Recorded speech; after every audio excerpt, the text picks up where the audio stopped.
উচ্চ মাধ্যমিক ইতিহাসের 4th সেমিস্টার তোমরা যারা পরীক্ষা দিতে চলছো তোমাদের কথা চিন্তা করে দেখো তোমাদের সাজেশনের মধ্য থেকে সাজেশন অর্থাৎ বাছাই করা মানে যেগুলো তোমাদের পরীক্ষায় আসতে চলছে সেই ধরনের কোয়েশ্চেন তোমাদের সামনে উপস্থাপন করব। অবশ্যই এখানে কিন্তু তোমাদের পরীক্ষায় 3 নম্বর 4 নম্বর এবং একটি 8 নম্বরের প্রশ্ন থাকবে। তো চলো আমি দেখে নিচ্ছি তোমাদের উচ্চ মাধ্যমিকের এবারের দেখো সাজেশন।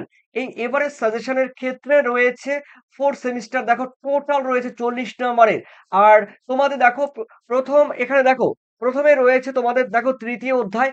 এই তৃতীয় অধ্যায়ের মধ্যে রয়েছে বিদ্রোহ এবং ব্রিটিশ রাজ।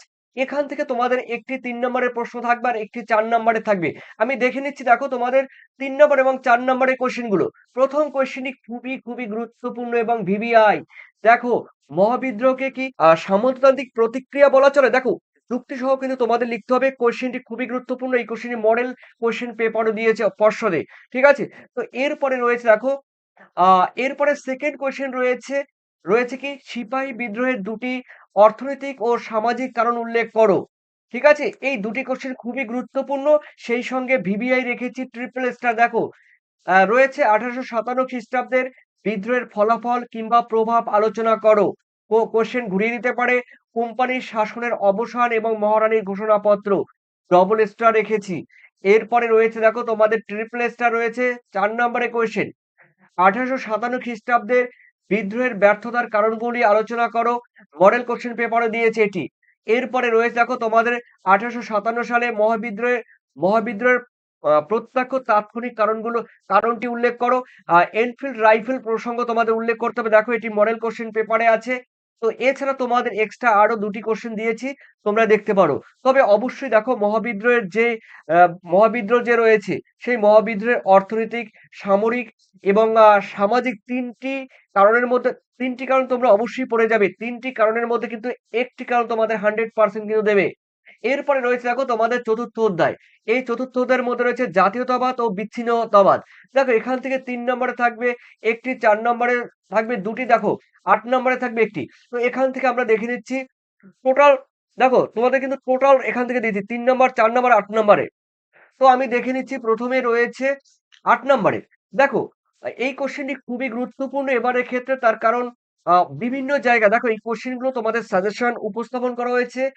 তো বিভিন্ন বই পুস্তক, তারপরে টেস্ট পেপার, তারপরে মডেল কোশ্চেন পেপার, অর্থাৎ বিভিন্ন টাইপের বই সাজেশন সাইট থেকে তোমাদের গবেষণা করে কিন্তু এই কোশ্চেন গুলো তোমাদের সিলেক্ট করা হয়েছে, নির্বাচন করা হয়েছে তোমাদের 4th সেমিস্টার ইতিহাসের জন্য।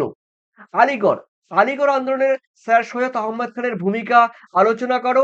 এই আন্দোলনের সীমাবদ্ধতা আলোচনা করো। তবে অবশ্যই তোমরা দেখে যাবে এটি সৈয়দ আহমদ খানের দেখো সাহিত্যিক অবদান তোমাদের আলোচনা করো। ট্রিপল স্টার থাকছে কিন্তু এই কোশ্চেনটি। এরপরে রয়েছে দেখো তোমাদের নৌ বিদ্রোহের 1946 সালে নৌ বিদ্রোহের দেখো কারণ এবং তাৎপর্য বা গুরুত্ব তোমাদের আলোচনা করতে হবে। দেখো আর রয়েছে দেখো মুসলিম লীগের, এটি কিন্তু 4 নম্বরে থাকবে। দেখো মুসলিম লীগের লক্ষ্য ব্যাখ্যা করো, এটি 4 নম্বরে। এরপরে রয়েছে দেখো তোমাদের ভিভিআই রয়েছে। দেখো আরেকটি রয়েছে ভারতের স্বাধীনতা সংগ্রামে নেতাজি সুভাষচন্দ্র বসু ও আজাদ হিন্দ ফৌজের অবদান বা মূল্যায়ন উল্লেখ করো। খুবই খুবই গুরুত্বপূর্ণ। আর যেগুলো রয়েছে তোমরা এক্সট্রা তোমরা দেখতে পারো। তোমাদের এক্সট্রা আরো 4টি কোশ্চেন দিয়েছি। তো দেখো তোমাদের মোটামুটি আলীগড় আর নৌ বিদ্রোহ এবং আহ, স্বাধীনতা আন্দোলনের নেতাজি সুভাষচন্দ্র বসুর এই 3টি কোশ্চেনের মধ্যে আশা করি একটি কোশ্চেন পেয়ে যাবে। এরপরে 3 নম্বর এবং 4 নম্বরের মধ্যে দেখে নিচ্ছি। 1 নম্বরে দ্বিজাতি তত্ত্ব বলতে কি বোঝায়, এর প্রভাবগুলো আলোচনা করো। খুবই গুরুত্বপূর্ণ, ভিভিআই রেখেছি প্রথমেই। এরপরে রয়েছে দেখো তোমাদের সেকেন্ড কোয়েশ্চেন সিমলা ডেপুটেশন বা সিমলা দ্বৈত কি, অবশ্যই তোমরা করবে কোশ্চেন আসার মতো। এরপরে থার্ড রয়েছে সুরাট বিচ্ছেদ বা সুরাট অধিবেশনের গুরুত্ব কি ছিল। এরপরে রয়েছে দেখো তোমাদের 4-এ আলীগড় আন্দোলনের সাহিত্যের ভূমিকা বা সামাজিক ভিত্তি লিখতে হবে। মডেল কোশ্চেন পেপারও কিন্তু রয়েছে। এরপরে রয়েছে ক্রিপস মিশনের প্রস্তাবগুলো কি, ভারতীয়রা কেন প্রত্যাখ্যান করেছিল। আর তোমাদের যদি এগুলো পড়া থাকে আগে তোমরা অবশ্যই দেখতে পারো। ঠিক আছে? অল ইন্ডিয়া মুসলিম লীগের প্রেক্ষাপট আলোচনা করো, এটা দেখতে পারো। মুসলিম লীগের গুরুত্ব আলোচনা করো, এটা অবশ্যই দেখতে পারো। এরপরে রয়েছে দেখো তোমাদের পঞ্চম অধ্যায় সংবিধান প্রণয়ন। সংবিধান প্রণয়নের মধ্যে রয়েছে দেখো প্রথম কোয়েশ্চেন রয়েছে ভিভিআই ভারতীয় সংবিধানের প্রধান, অথবা কোশ্চেনটি ঘুরিয়ে দিতে পারে ভারতীয় সংবিধানের নমনীয় বৈশিষ্ট্যগুলো আলোচনা করো। নমনীয় না দিলে ভারতের সংবিধানের প্রধান বৈশিষ্ট্যগুলো আলোচনা করো। খুবই খুবই খুবই খুবই গুরুত্বপূর্ণ, 99% কিন্তু আসবে। এরপরে রয়েছে দেখো তোমাদের সেকেন্ড, স্বাধীন ভারতের প্রথম 3টি পঞ্চবার্ষিকী পরিকল্পনার লক্ষ্য এবং গুরুত্ব আলোচনা করো। দেখো স্বাধীন ভারতের প্রথম পঞ্চবার্ষিকী পরিকল্পনা, দ্বিতীয় এবং তৃতীয়, এই 3টি পঞ্চবার্ষিকী পরিকল্পনা পড়বে। এখান থেকে কিন্তু একটি কোশ্চেন তোমরা পাবে, একটি কোশ্চেন কিন্তু তোমরা পাবে। এরপরে রয়েছে দেখো থার্ড নাম্বারে 1990 এর দশকে ভারতের অর্থনীতি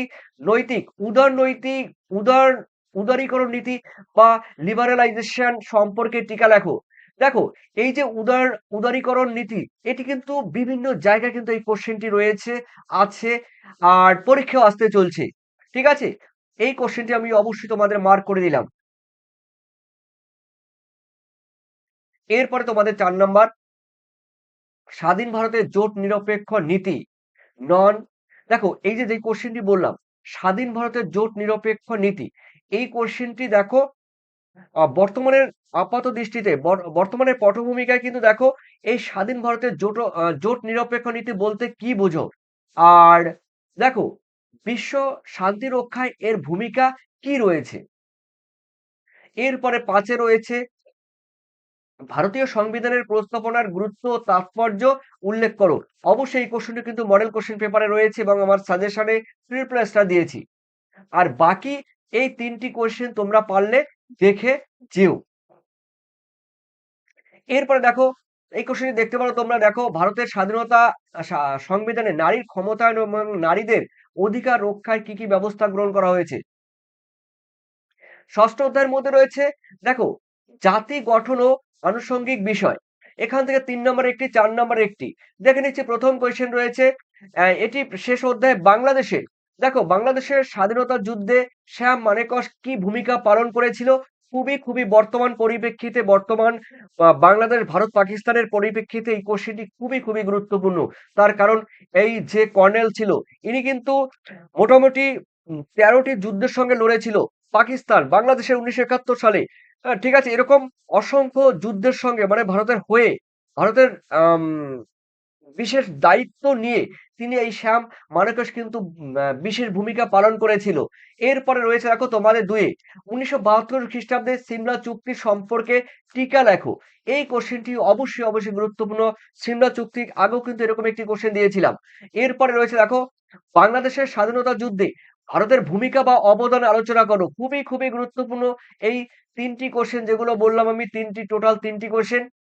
এরপরে তোমরা এক্সট্রা আরেকটি কোশ্চেন দেখতে পারো, ভারত ও সোভিয়েত মৈত্রী চুক্তি সম্পর্কে আলোচনা করো। ঠিক আছে, এরপরে রয়েছে 1971 সালে বাংলাদেশের মুক্তিযুদ্ধের প্রেক্ষাপট এবং ফলাফল বর্ণনা করো। এরপরে রয়েছে দেখো তোমরা আরো কয়েকটি কোশ্চেন দেখতে পারো। দেখো রয়েছে শেখ মুজিবুর রহমান ও আওয়ামী লীগ কিভাবে মুক্তিযুদ্ধে অংশগ্রহণ করেছিল, অথবা মুজিবুর রহমানের বিখ্যাত ভাষণ লেখো। এরপরে এক্সট্রা রয়েছে দেখো এগুলো কিন্তু এই 3টি রয়েছে। দেখো এই 2টি রয়েছে কিন্তু তোমাদের মডেল কোশ্চেন পেপারে, অপারেশন সার্চলাইট ঘটনাটি আলোচনা করো। টেস্ট পেপার আমি কিন্তু বিভিন্ন জায়গায় পেয়েছি। তো লাস্টের এই 3টি কোশ্চেন তোমরা কিন্তু অবশ্যই দেখে যেও। এই প্রশ্নের উপর ডিপেন্ড করে তোমাদের কিন্তু নির্ভর করবে যে তোমরা কতটা, তোমরা এই নাম্বারে 40-এর মধ্যে তোমরা কত পেতে চলছো।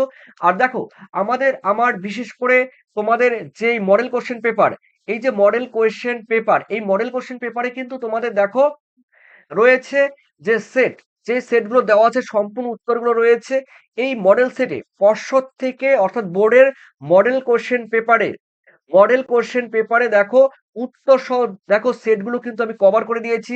তোমরা যদি কেউ নিতে চাও অবশ্যই দেখো 789090404016 এই নম্বরে তোমরা হোয়াটসঅ্যাপ করবে।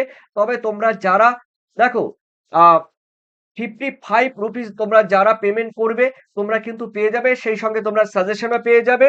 আর মডেল কোশ্চেনে কিন্তু সেট পেয়ে যাবে একদম উত্তর সহ পর্ষদের। ওকে, তো এগুলো ছিল তোমরা অবশ্যই তোমাদের মূল্যবান কমেন্ট সেকশন আমাকে জানিয়ে দিও। সবাইকে ধন্যবাদ, best of luck, thank you, bye, tata.